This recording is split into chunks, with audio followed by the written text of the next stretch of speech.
तो dear students, आपके लिए आज लेके आए हैं हम लोग इलेक्ट्रोकेमिस्ट्री यानी क्लास 12th का जो एनसीईआरटी बुक है उसका एक्सरसाइज 3.9 का सवाल यहाँ पर लेके आए हैं। ठीक है, इसमें सवाल करता है the resistance of a conductivity cell.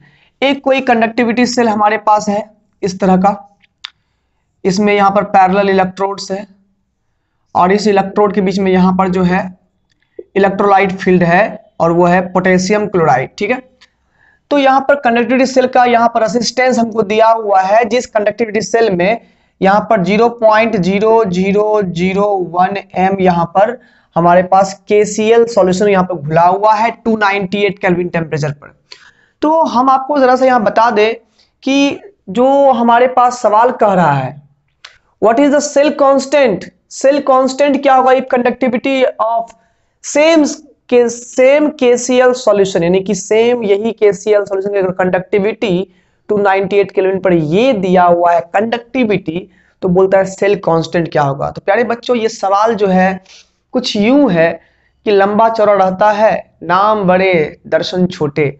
तो मतलब यही है कि ऐसे सवाल एग्जाम में पूछ दिए जाते हैं जिसमें कि बहुत सारे टर्म्स रहते हैं, बच्चे तो इसमें खो जाते हैं कि भैया इसका कहाँ यूज करेंगे, इसका कहाँ यूज करेंगे, उसका कहाँ यूज करेंगे।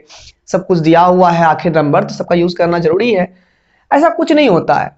सेल कांस्टेंट आप इस सेम सेल में आप जो है यहाँ पर कंसंट्रेशन यहाँ पर कुछ और रख दीजिए, कुछ और रख दीजिए, कुछ और रख दीजिए, सेल कांस्टेंट हमेशा सबका फिक्स रहता है, उसको कंसंट्रेशन से कोई मतलब नहीं होता है। तो यहाँ कंसंट्रेशन क्या है नहीं, उससे कोई मतलब हम लोग को नहीं है, हमको सेल कांस्टेंट निकालना है, जिसको आप इलेक्ट्रोकेमिस्ट्री में G स्टार से डिनोट किए होंगे।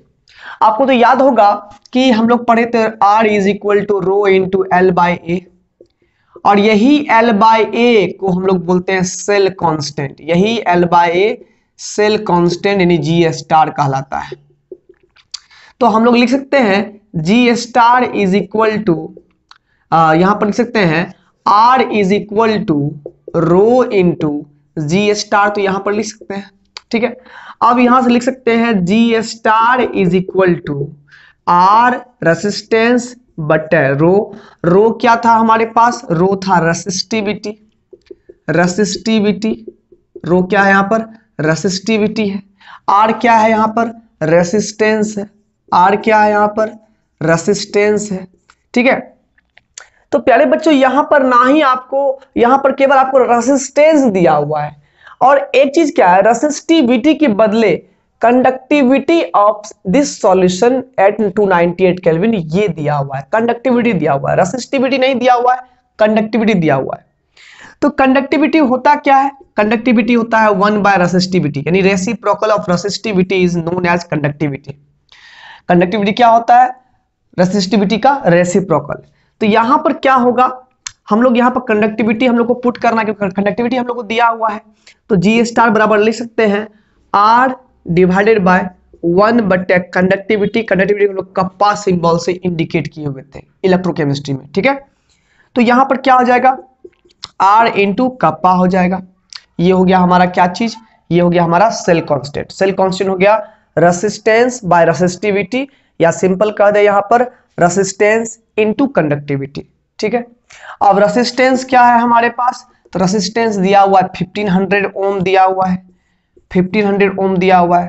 कंडक्टिविटी क्या दी हुई हम लोगों को, कंडक्टिविटी है 0.146 इंटू 10⁻³ साइमन पर सेंटीमीटर।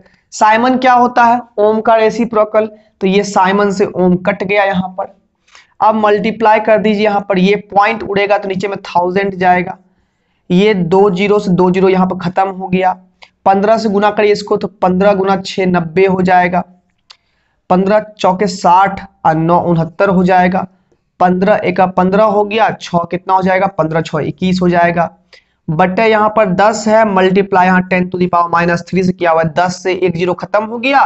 तो यहाँ पर फाइनली G स्टार का जो हमारा वैल्यू आ गया है, इसको 10⁻³ को मल्टीप्लाई करिएगा तो ये डिवाइड में 1000 जाएगा, 0.219 यहाँ पर हमारा फाइनल आंसर आ रहा है, और वो भी किसमें, तो पर सेंटीमीटर में। यूनिट क्या बचा हमारे पास, पर सेंटीमीटर।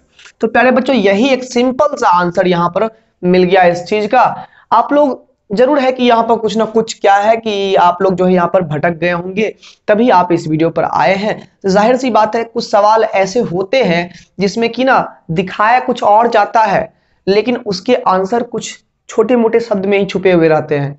तो यहाँ पर वही बात था, याद रखिएगा कभी भी सेल कांस्टेंट का मान नहीं बदलता है। कंसंट्रेशन आप कुछ भी रख दीजिए, सेल कांस्टेंट कंसंट्रेशन पर डिपेंड नहीं करता है। कंसंट्रेशन कुछ भी कर दीजिए, सेल कांस्टेंट का मान किसी एक पर्टिकुलर सेल के लिए हमेशा फिक्स होता है। तो समझ में आ गया? समझ में आ गया तो वीडियो को एक बार लाइक जरूर कर दीजिएगा और चैनल पर नए हैं सब्सक्राइब जरूर कर दीजिएगा, क्योंकि यहाँ पर आपको एनसीईआरटी के हर एक लेक्चर्स साथ ही साथ थ्योरी की वीडियोस आपको यहाँ पर बेस्ट लैंग्वेज में बेस्ट नोट्स के साथ यहाँ पर प्राप्त होते हैं। आप लोग इसे जरूर विजिट करें।